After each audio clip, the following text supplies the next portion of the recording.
यस्य स्वयं स्वभावाप्ति रभावे कृत्स्नकर्मणा तस्मै संज्ञानरूपाय नमोस्तु परमात्मने। जिस आत्मा को समस्त कर्मों का अभाव हो गया है, कैसे हुआ अभाव? अपने आप और शुद्ध स्वभाव की प्राप्ति हुई है, उस अनंत ज्ञान स्वरूप परमात्मा को नमस्कार हो, ऐसा आचार्य मंगलाचरण करते हुए कहते हैं। इसमें हम इष्टोपदेश की चर्चा का अध्ययन कर रहे थे। प्रथम कारिका जो मंगलाचरण के रूप में है वो हमने देख लिया था। अब हम द्वितीय कारिका का पाठन करते हैं।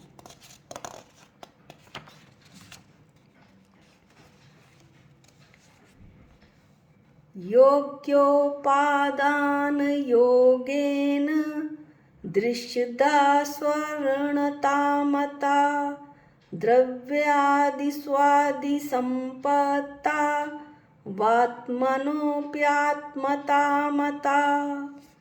योग्य उपादान के योगेन मिलने से दृश्यदा जैसे स्वर्ण पाषाण को स्वर्णता मता स्वर्णपना प्रकट होता माना गया है, उसी तरह से द्रव्य आदि सुद्रव्य सुक्षेत्र सुकाल और सुभाव आदि संपत्तों कारण रूप सामग्री के मिल जाने पर आत्मना अपि संसारी आत्मा को भी आत्मता शुद्ध आत्म स्वरूप की प्राप्ति होना मता माना गया है।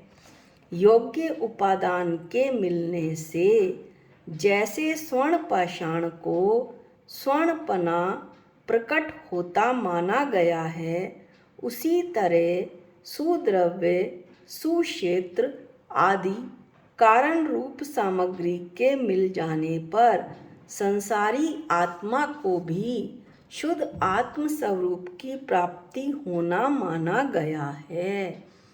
योग्योपादान योगेन दृश्यदा स्वर्णता मता द्रव्यादि स्वादि संपत्ता वात्मनोप्यात्मता मता।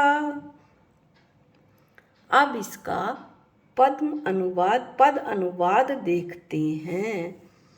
स्वर्ण बने पाषाण स्वर्ण का स्वर्णकार का हाथ रहा, अनल मिलन से जली मलिनता समुचित साधन साथ रहा। योग्य द्रव्य हो योग्य क्षेत्र हो योग्य भाव के योग मिले, आत्म परमात्म बनता है भव का संयोग टले। अब हम इसकी पिक देख लेते हैं ताकि ये कारिका हमें अच्छी तरह से समझ में आ जाए।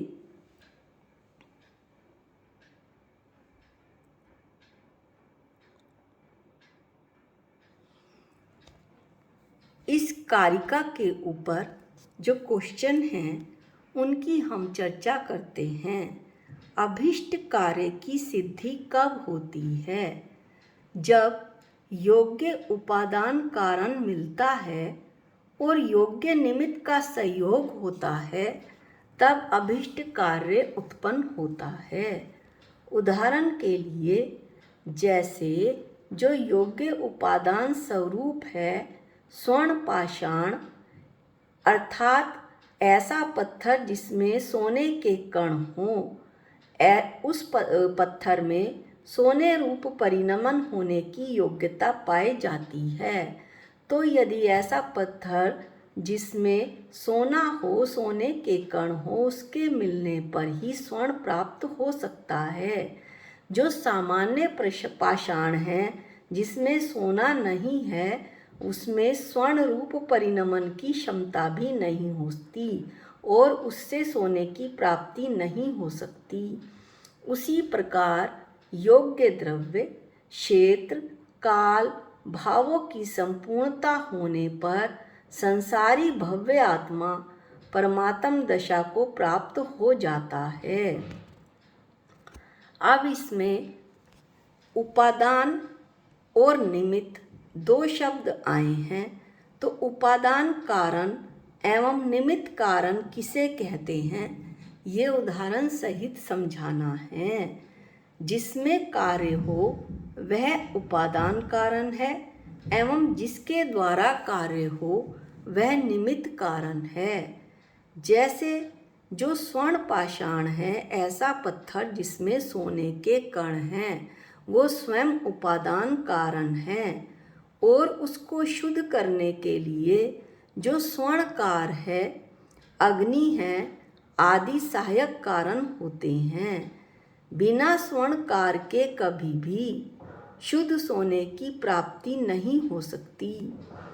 इसी प्रकार संसारी भव्य आत्मा स्वयं उपादान कारण है और ये संसारी भव्य आत्मा भी परमात्मा तभी बन सकता है जब उसको सुयोग्य द्रव्य अर्थात कुलीन मनुष्य भव, सुयोग्य क्षेत्र कर्मभूमि, सुयोग्य काल सुषमा काल, सुयोग्य भाव परिणामों में शुद्धता और मुक्ति प्राप्ति के योग्य छपक श्रेणी यथा क्या चारित्र, शुद्धोपयोग, निर्विकल्प समाधि एवं शुक्ल ध्यान स्वरूप भाव या परिणाम की प्राप्ति होती है। ये सभी निमित्त कारण हैं और साथ ही साथ मनुष्य भव में वज्र, विषभ, नराज, सैनन भी होना चाहिए। इस प्रकार ही फसल पैदा होने में उपादान कारण तो बीज हैं, किंतु निमित्त कारण में हल, बैल, मिट्टी, खाद, पानी आदि कारणों में से एक भी कारण कम हो जाए तो फसल पैदा नहीं होती। इस तरह से उपादान कारण तो बीज हुआ, निमित्त कारण हुए हल, बैल, मिट्टी, खाद, पानी इत्यादि, और दोनों के मिल जाने पर जो कार्य हुआ वो हुआ फसल का पैदा होना। मंगलाचरण वाली कारिका में आचार्य पूज्यपाद स्वामी ने स्वयं कहा है, स्वयं स्वभावाप्ति एवं अभावे कृत्स्न कर्मणा। इन दो पदों के द्वारा उपादान एवं निमित्त कारणों की चर्चा की है। स्वयं में स्वभाव की प्राप्ति होना, स्वयं स्वभावाप्ति, यह वाक्य उपादान की ओर संकेत है तथा कृत्स्न अभावे कृत्स्न कर्मणा, संपूर्ण कर्मों के अभाव होने पर,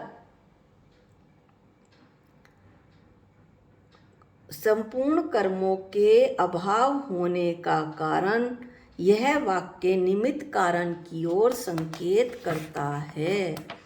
इस तरह से उपादान कारण एवं निमित्त कारण की चर्चा हुई।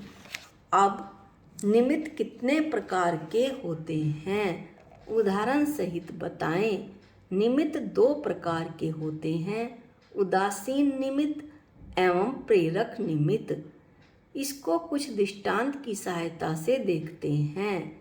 उपादान तो है विद्यार्थी, उदासीन निमित्त क्या है, लाइट, पुस्तक, और प्रेरक निमित्त क्या है, अध्यापक। उपादान तो है आटा, उदासीन निमित्त है चकला, बेलन, और प्रेरक निमित्त है रसोइया। तीसरा दृष्टांत है, उपादान तो है लकड़ी, उदासीन निमित्त हथौड़ी और प्रेरक निमित्त बढ़ई। क्या उपादान अयोग्य भी होता है? उदाहरण सहित बताएं। उपादान भी अयोग्य होता है। भरत चक्रवर्ती का पुत्र मरीचि का योग्य उपादान नहीं था, तभी वे ऋषभ देव के संवत्सरण से बाहर आ गए थे। भरत चक्रवर्ती का पुत्र मरीचि जो महावीर भगवान के जीव थे, उनकी उपादान की योग्यता तैयार नहीं थी। इसलिए जब ऋषभदेव भगवान की दिव्य ध्वनि खिल रही थी तो वे वहाँ से बाहर आ गए थे। तीर्थंकर की वाणी उन्होंने सुनी ही नहीं, और जब उनकी उपादान की योग्यता पक गई तब वे सिंह की पर्याय में थे, और दो मुनियों के उपदेश के माध्यम से उन्हें सम्यक दर्शन प्राप्त हुआ और उनके कल्याण का मार्ग प्रशस्त हुआ। उपादान तो योग्य हो किंतु निमित्त योग्य ना हो तो क्या कार्य हो सकता है? तीर्थंकर की प्रतिमा बनकर तैयार है, अर्थात उपादान कारण तो योग्य है, किंतु 12 महीने में कुछ महीने पंच कल्याणक प्रतिष्ठा नहीं होती है। अतः निमित्त कारण न होने से कार्य संभव नहीं है। उपादान कारण एवं निमित्त कारण दोनों की मुख्यता होती है। किसी भी कार्य के होने में उपादान कारण और निमित्त कारण दोनों ही चाहिए, ऐसा उदाहरण देकर बताएं। नारायण श्री कृष्ण बहुत अच्छी बांसुरी बजाते थे। एक भक्त आया और उसने कहा, मुझे बांसुरी सुननी है, आप सुनाएं। श्री कृष्ण कहते हैं कि तुम ही बजा लो। तब भक्त कहता है, कीमत तो है तुम्हारी श्वास का, वरना तो ये टुकड़ा है बांस का। ऐसा सुनते ही श्री कृष्ण ने बांसुरी बजाना प्रारंभ कर दिया। यहाँ उपादान की मुख्यता हुई। बहुत देर तक भक्त बांसुरी सुनता रहा, उसे घर भी जाना था। कैसे मना करे श्री कृष्ण जी को कि अब बांसुरी मत बजाएं। तब भक्त ने कुछ विचार किया और वो कहता है, कीमत क्या तुम्हारी श्वास का, गर ये टुकड़ा न होता बांस का। तो ऐसा सुनते ही श्री कृष्ण ने बांसुरी बजाना बंद कर दिया। यहाँ जो मुख्य से बात है वो निमित्त कारण की है कि यदि बांस का ही टुकड़ा ना हो तो क्या किस चीज़ की बांसुरी बजेगी। उपादान एवं निमित्त की योग्यता के लिए सर्वोदय शतक में एक दोहा लिखा है। उपादान की योग्यता निमित्त की भी छाप, स्फटिक मणि में लालिमा, गुलाब बिन्ना आप। उपादान कारण में यद्यपि कार्य रूप परिणमित होने की योग्यता है, किंतु कारण के बिना भी कार्य नहीं होता। जिस तरह स्फटिक मणि में जो लालिमा आती है वो गुलाब की उपस्थिति के बिना संभव ही नहीं है। इस तरह से आज द्वितीय कारिका को हमने समाप्त किया, उसका अध्ययन किया। अगले वीडियो में हम तीसरी कारिका का अध्ययन करेंगे। इष्टोपदेश इस ग्रंथ का नाम कैसे रखा गया और इसका क्या अर्थ है, और साथ ही आचार्य पूज्यपाद स्वामी के जीवन का वृत्तांत का कुछ वर्णन होगा। आज के लिए इतना ही। जा वाणी के ज्ञान से सूझे लोकालोक, जो वाणी मस्तक नमो सदा दे तुहूँ धोख। हे जिन वाणी भारती तो है जपूं दिन रैन, जो तेरी शरणागते वो पावे सुख चैन। सबको जय जिनेंद्र।